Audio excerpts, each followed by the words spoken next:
Welcome to another episode of Sabiduria de Trystin, episode 9. Florida is slowly opening. Phase 1 has extended, and now the gyms have been requested to reopen. Restaurants can increase their capacity from 25% to 50%. The barbershops and the nail salons, of course, have been open for a week now. So how are you feeling? Are you feeling ambivalent? Because I am. I'm anxious because we are reopening, and yet I don't feel that the country as a whole is ready yet.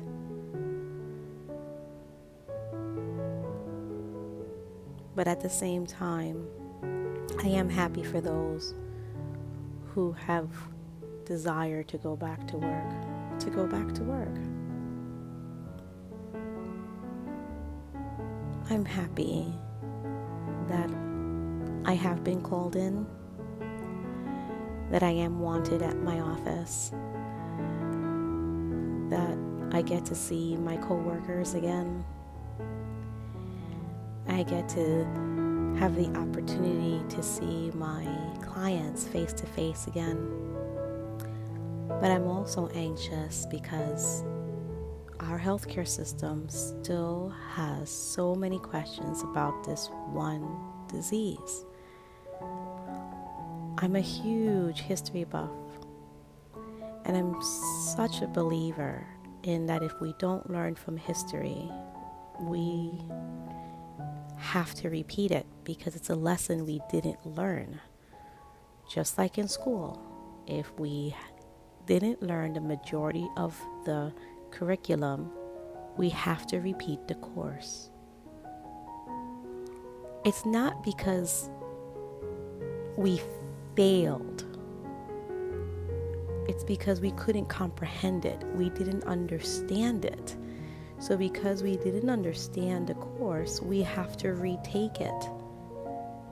Maybe see it from a different perspective. Maybe understand it and view it with a different pair of lenses, so that way we can comprehend and retain the knowledge of the lesson. This pandemic, this is being compared to the one in 1918. But it's also being compared to several other pandemics, like the one that occurred during Woodstock, the one occurred during several other years ago. But the one that keeps prevalent into my mind is the one from 1918. That the world reopened too soon and restarted the pandemic. And it's funny because I never knew about this pandemic until the coronavirus occurred and this pandemic occurred. I've heard about the crash of 1929. I've heard about World War I. We've heard about the studies, the roaring 20s, and how wonderful it was. And yet I didn't hear about this disease until the coronavirus blew up within the United States. And now it is dividing our country. It is dividing our politics. We're no longer seeing each other as humans. We're no longer seeing each other as Americans. We are seeing each other as Democrat, Republican, a trumpeter, an anti-trumpeter, and it just blows my mind. I don't understand. Whether I like you or I don't wish harm upon anyone. And since the population that I work with is high risk, I'm really nervous and anxious about them getting ill, it brings me high anxiety. And yet, as I talk about it with some individuals, some don't understand. Some say they understand, but at the same time think I'm overreacting. How do I know? Because I hear it in their tone. I see it in their faces. When they say, oh, I understand. But, and then they continue. It's as if someone said, oh, poor thing. Or the prevalent number one wording of phrase in the South that cringes my soul. Oh, bless your heart. Oh, those words sound like they can be very innocent, but the tone behind it really isn't.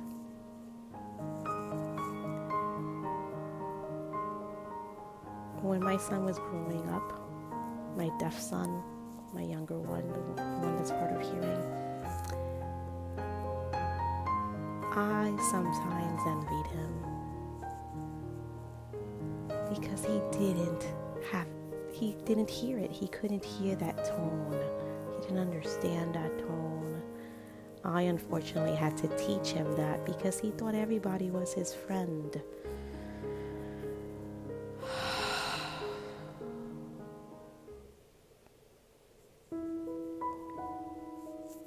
This virus has so many questions.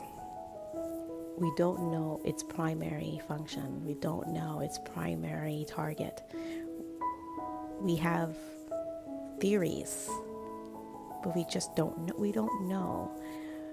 We have politicians acting as doctors, collecting medication that only a doctor can prescribe, taking away medication from individuals who are ill with an immune disease that required this drug just to see if they can protect themselves from the coronavirus.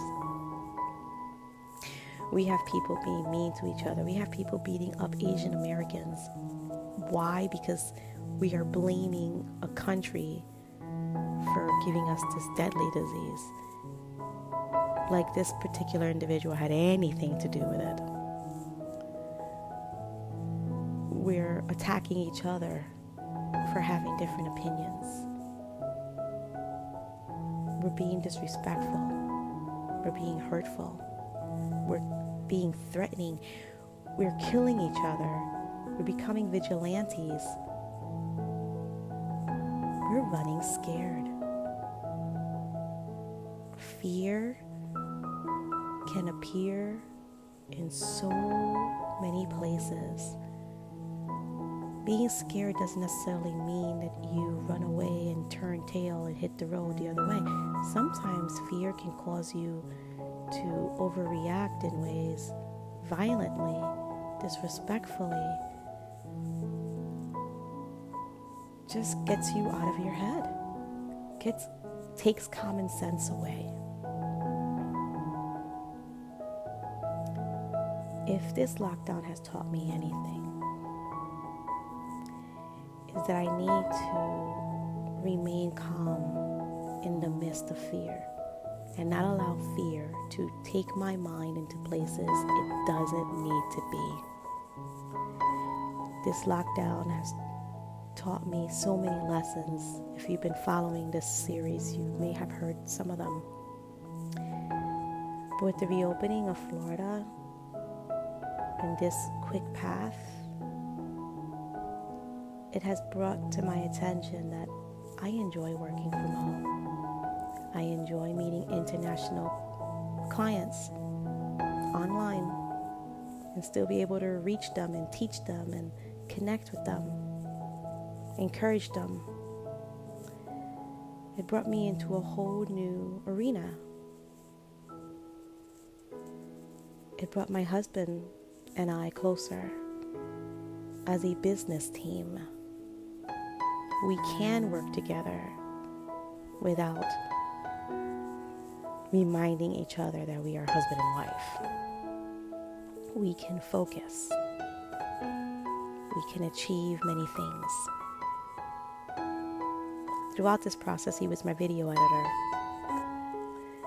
And I was creating content as fast as I could, and he would edit as much as he could, as fast as he could.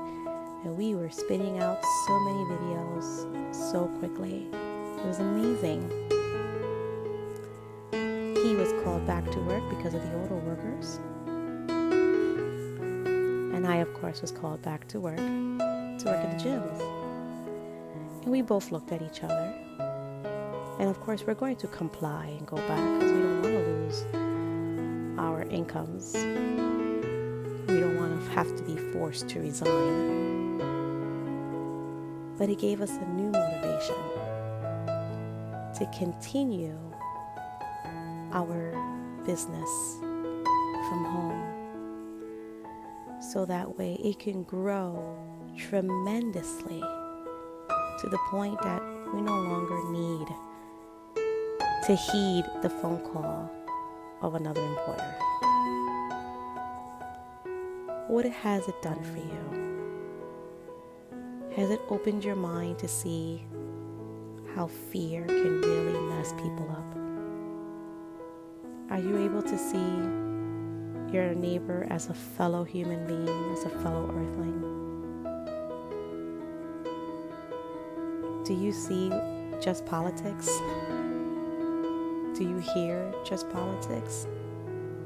Or do you hear that people are just running so scared from this virus and trying to find quick solutions and coming up empty-handed